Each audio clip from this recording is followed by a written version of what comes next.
नरेंद्र गिरी की मौत की खबर सोमवार शाम को आई। जिसने भी ये खबर सुनी उसे यकीन नहीं हुआ कि नरेंद्र गिरी फांसी लगा सकते हैं, और ना अब हो रहा है, क्योंकि कई लोगों पर शक है कि आत्महत्या नहीं बल्कि हत्या है। इसे सोची समझी साजिश के तहत अंजाम दिया गया, क्योंकि महंत नरेंद्र गिरी की मौत के सारे डॉट्स को जोड़ेंगे तो साजिश की कई परत दिखाई देगी।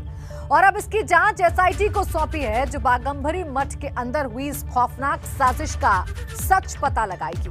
लेकिन सवाल बड़ा है कि क्या आत्महत्या के लिए उकसाना हत्या करने जैसा जुर्म नहीं है, क्योंकि इसमें उस शख्स को इतना प्रताड़ित किया जाता है कि वो अपनी जान ले ले।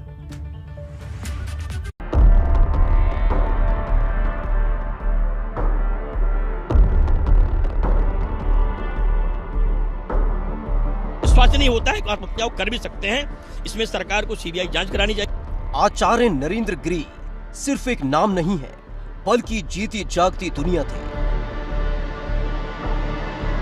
जो अपनी कार्यशैली से हर किसी को सम्मोहित कर लेते थे, जो लोगों को जिंदगी जीने का रास्ता सिखाते थे, जिसके सामने बड़े बड़े नेता, बड़े बड़े मंत्री शीश झुकाते थे।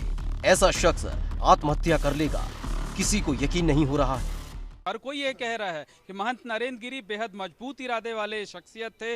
वो कभी दबाव में नहीं आते थे, कभी विचलित नहीं होते थे, हमेशा निडर फैसले लेने के लिए जाने जाते थे। फर्जी संतों की सूची उन्होंने जारी की थी, उसको लेकर उन पर काफ़ी दबाव आया था, लेकिन वो कभी पीछे उन्होंने अपने कदम नहीं उठाए थे। और यही वजह है कि हर कोई ये कह रहा है कि उनकी जैसी शख्सियत जो है वो खुदकुशी कतई नहीं कर सकती है, वो इस तरीके का कदम नहीं उठा सकती है। इसके पीछे ज़रूर कोई ना कोई साजिश है।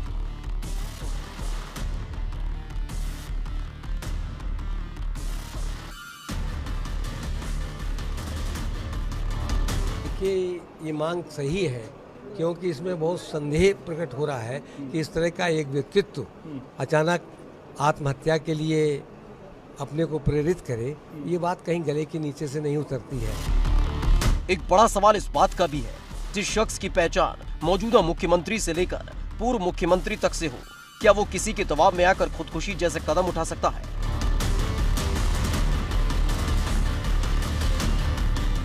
कि अखिलेश यादव जब जब प्रयागराज आते हैं, इस बागंबरी मठ में उनका आना हमेशा रहा है। महंत नरेंद्र गिरी से उनके बड़े ही आत्मिक, भावुक और जो प्रेमपूर्ण संबंध रहे हैं। इसलिए जो यहाँ के कार्यकर्ता और नेता हैं वो ये जानते हैं कि उनके राष्ट्रीय अध्यक्ष का क्या संबंध बागंबरी मठ से है, पार्टी का क्या संबंध है। मुलायम सिंह यादव, और हम कह सकते हैं कि मुलायम सिंह यादव के पूरे परिवार से, इस मठ से, इस अखाड़ा परिषद से, महंत नरेंद्र गिरी से बहुत ही आत्मिक संबंध रहे हैं।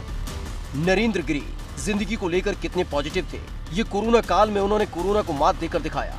बल्कि जब लोग जिंदगी से उदास और परेशान होते थे, तब वो नरेंद्र गिरी के पास जाते थे और नरेंद्र गिरी उनको रास्ता दिखाते थे। यही वजह है कि महंत की मौत हर किसी को एक मिस्ट्री लग रही है। वाद विवाद तो होता रहता है, अखाड़ों में वाद विवाद होते हैं, आपके वहाँ वाद विवाद होते हैं, ये तो सब चलता रहता है। लेकिन बाकी जो ये आत्महत्या या हत्या का जो विषय है, ये बहुत बड़ा गहरा विषय है। इसके बारे में जांच होना बहुत जरूरी है। अब इस मौत की जांच एसआईटी कर रही है। खुद सीएम योगी ने महंत की रहस्यमयी मौत का पूरा सच बाहर लाकर दोषियों को कड़ी सजा दिलाने की बात कही है।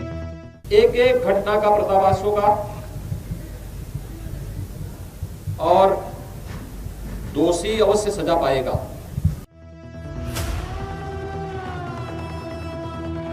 अखिलेश यादव ने नरेंद्र गिरी की मौत की जांच हाईकोर्ट के सिटिंग जज से कराने की मांग की है।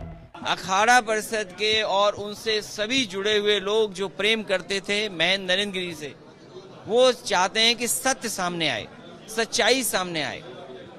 इसलिए सिटिंग जज, हाई कोर्ट माननीय सिटिंग जज से यहाँ की जांच होनी चाहिए। लेकिन बड़ा सवाल ये है कि अगर ये आत्महत्या भी है, तो मठ के अंदर महंत की मौत का मायाजाल किसने रचा? क्योंकि आत्महत्या के लिए उकसाना भी एक जुर्म है, और एबीपी गंगा के पास मौजूद नरेंद्र गिरी के सुसाइड नोट में एक एक नाम दर्ज है। प्रयागराज से मोहम्मद मोइन के साथ वीरेश पांडे, एबीपी गंगा।